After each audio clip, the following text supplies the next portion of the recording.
ರಾಜ್ಯದಲ್ಲಿ ಎಲ್ಲೇ ಹೋದರೂ ಅನಾಥ ಮಕ್ಕಳ ಸಂಖ್ಯೆ ಹೆಚ್ಚಾಗ್ತಾನೆ ಇದೆ. ಇದಕ್ಕೆ ಕಾರಣ ಹುಟ್ಟುವಾಗಲೇ ದೈಹಿಕ ಅಥವಾ ಮಾನಸಿಕ ನ್ಯೂನತೆ, ಹೆಣ್ಣು ಮಗು, ಅಕ್ರಮ ಸಂಬಂಧದಿಂದ ಹುಟ್ಟು, ಹೀಗೆ ಹಲವು ಕಾರಣಗಳಿಂದ ಮಕ್ಕಳು ಅನಾಥರಾಗಿ ಬೆಳೆಯುವಂತಾಗಿದೆ. ಅದೆಷ್ಟೋ ಮಕ್ಕಳು ಅನಾಥಾಶ್ರಮದಲ್ಲಿ ಬೆಳೆದು ದತ್ತು ಸ್ವೀಕಾರ ಪರಿಗಣನೆಗೆ ಸಿಕ್ಕರೆ ಲೆಕ್ಕಕ್ಕೆ ಸಿಗದ ಬಹಳಷ್ಟು ಮಕ್ಕಳು ಬೀದಿಯಲ್ಲಿ ಬೆಳೆಯುವಂತಾಗಿದೆ.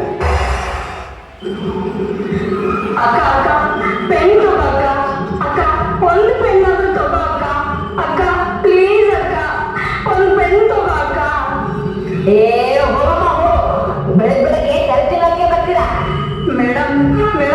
ಒಂದು ಬುಕ್ಕ ತಗೊಳ್ರಿ ಮೇಡಮ್, 10 ರೂಪಾಯಿ ಮೇಡಮ್. ನನಗೆ ತಂದೆ ತಾಯಿ ಇಲ್ಲ ಮೇಡಮ್, ಹೊಟ್ಟೆ ಹಸಿತಾ ಇದೆ ಮೇಡಮ್. ಹೋಗಮ್ಮ, ಹೋಗಿ ಮಂಡಿನ ಹೋಗು.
ತಿಂತಾರೆ ಜನರು ಕಿತ್ತು ನನ್ನ, ಏನ್ ಮಾಡಲಿ ಬದುಕೋದು ಹೆಂಗೆ ಹೇಳು ನೀನು ಈ ಭೂಮಿ.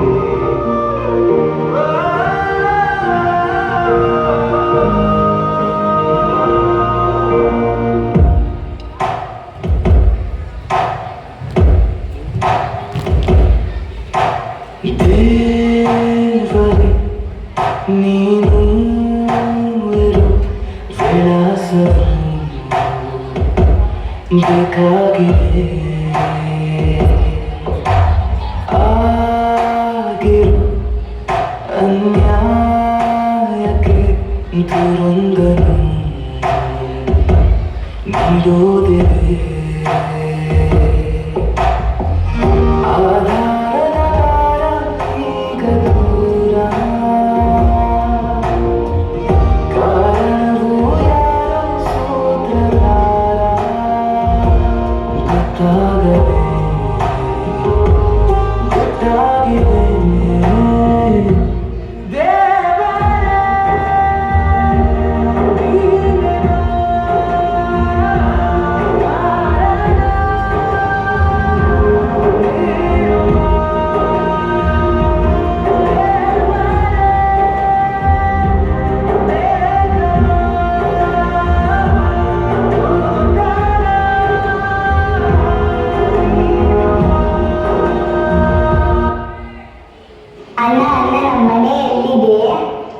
ಅಣ್ಣ, ನಮ್ಮಪ್ಪ ಯಾವಾಗ ಬರ್ತಾರೆ? ನನಗೆ ಅಪ್ಪನ ಮಡಿಲಲ್ಲಿ ಮಲಗಬೇಕಂತ ತುಂಬಾ ಆಸೆ ಆಗ್ತುಂಟು. ಈ ಮುಗ್ಧ ಶಿಶುಗಳಿಗೆ ತಮ್ಮನ್ನು ಈ ಭೂಮಿಗೆ ತಂದವರ ಅರಿವಿಲ್ಲ. ಯಾವ ಕೈಗಳು ಈ ಎಳೆಯ ಶರೀರಗಳ ಮೇಲೆ ಅಕ್ಕರೆಯಿಂದ ಕೈಯಾಡಿಸಿದರೆ ಎಲ್ಲ ನೋವು ಮಾಯವಾಗುತ್ತಿತ್ತೋ ಆ ಕೈಗಳಿಲ್ಲ.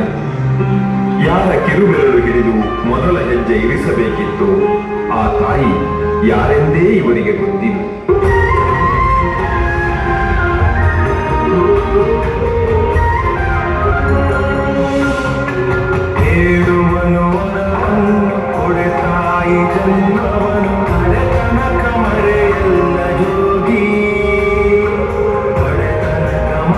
ಎಲ್ಲ ಜೋಡಿ ಅಕ್ಕ ಬಡ